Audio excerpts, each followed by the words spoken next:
characteristic and concept that as a man, it's crucial we grasp. But before we talk about that, I want to reiterate the mindset idea, right? It all starts in the mind, everything does. We can acknowledge, well, that's where we do all our thinking, which includes our realizations, our steps into consciousness, our ability to embrace open our mind. And so, again, it starts in the mind. And so grasping this idea starts in the mind. And the idea is emotional control. Now, we're human. We have emotions, right? When we talked about communication, we talked about how there's differences between men and women. And one of those differences is the way we communicate, right? Men are direct, women are indirect. The same thing goes for emotions. Men are more rational, they're more logical, usually, not all the time, but they're inclined to be. Women are typically, they make decisions based on emotion, typically. You could say they're more emotional, but that's not the same as saying they're more emotional in the way most people understand that to be. It means that in terms of making our own decisions, women typically do it based off emotion, men typically do it based off logic. And they both have pros and cons. But as a man, it's important to grasp this concept of emotional control because it shows a certain amount of maturity, right? Emotional control it's basically a clarity of mind. It's realizing how our emotions impact our logic. That's probably the biggest distinction to make is as a man to recognize that our emotions can blind us from making logical decisions. There's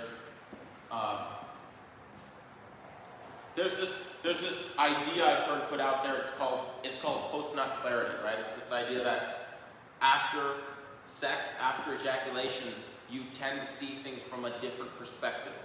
That's the same idea, basically. It's saying once you remove something that clouds your vision, i.e. emotions, you're able to step into an area where you can more clearly see things. And because you can see things clearer, it's easier to make a better decision with better results. And let's put that in perspective, right? We'll take your example, Josh, and you get hit by a car. Your first instinct is to probably be angry. Assuming you can get up and be conscious, you're probably going to be very angry that someone hit you with a car, right? Emotional control calls us to recognize our desire to be angry, to feel the emotion, right? I'm not saying ignore the emotion. It's important to feel emotions. To say, I want to be angry, this makes me want to be angry. But to not let the emotion own us and control us. Rather, we do the other. We do the opposite. We control the emotion. We keep our anger in check. We say, I'm going to take a deep breath, not become angry, because then I will, if you become angry, you might throw a punch, you might yell, you might cuss, you might do things you regret doing. But rather, when you're able to keep your emotion in check, you're able to feel it. Like I said, again, this is not a call to ignore our emotions. That doesn't demonstrate maturity either. But rather to acknowledge it, but to not let it affect us. Again, being hit by a car is exterior to us. Because it's exterior, we can decide how it's going to affect us. We can choose to block out the exterior. We can choose to control how the exterior affects us. And so, yes, someone hits us with a car. Yes, it does make us want to be angry. We can feel that emotion building in us. We're angry. We're really mad that we got hit by a car. But we don't have to react. We don't have to respond in that way. That's emotional control. And that's important because, as a man, people look to to you to be a leader, right? Everybody can lead. Everybody can lead. That's regardless of gender, right? But there's a stereotype, right? And people turn to certain people automatically, typically men, to lead. And so how are you supposed to be able to do that? How are you supposed to be able to decide to make choices, to lead other people, to be in control of other people, be responsible is a better word, for other people if you can't even control yourself? So that's why it's important to be able to demonstrate emotional control. And like anything, it becomes a habit. You can exercise it, it becomes stronger. Your ability to catch yourself, keep your emotions in check while still feeling them is completely possible. Tied closely into emotional control is our mind, right? Emotional control is a state of mind. It's important to practice that because it's a discipline. So, I'll share a quick story that happened to me the other day because Daniel encouraged me to share this, and I told Sam I would share it. It was funny. Last night I went to pick up part of the dinner for tonight. Right, we got a really, really phenomenal dinner planned for you guys, and I went to pick up part of it.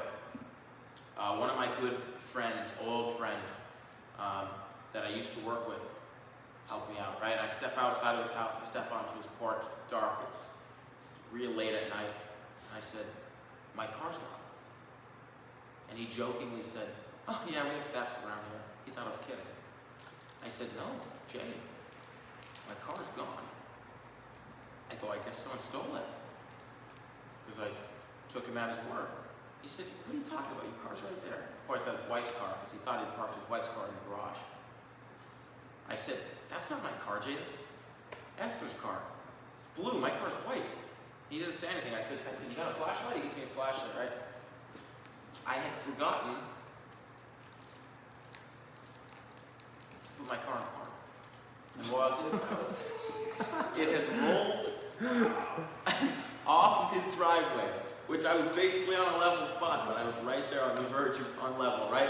It had rolled almost 200 feet across his entire field and then off into a ditch. Not even a ditch, more like a cliff. Right? But that was one of those moments where many people would be inspired to emotion, right? Many people would want to, if you were with a girl, she'd probably cry, right? I can name a lot of women who would have cried in that scenario. That was one of those moments where I wanted to get angry. I wanted to get angry, but I didn't.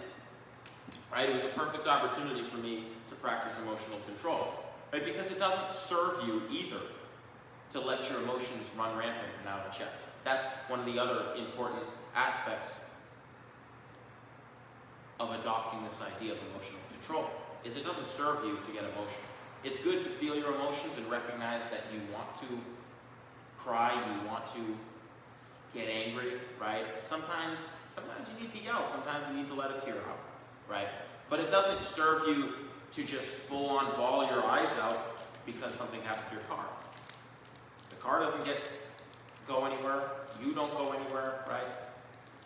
Again, it's good to feel that emotion, and crying, sometimes fully expressing it is the way to feel it, but more often than not, you can simply acknowledge it. You don't actually have to feel it, right? And getting angry, right? That would have been my response, to get furious, but that wouldn't have served me. Sometimes it's necessary to get angry, but usually it's enough to simply acknowledge it.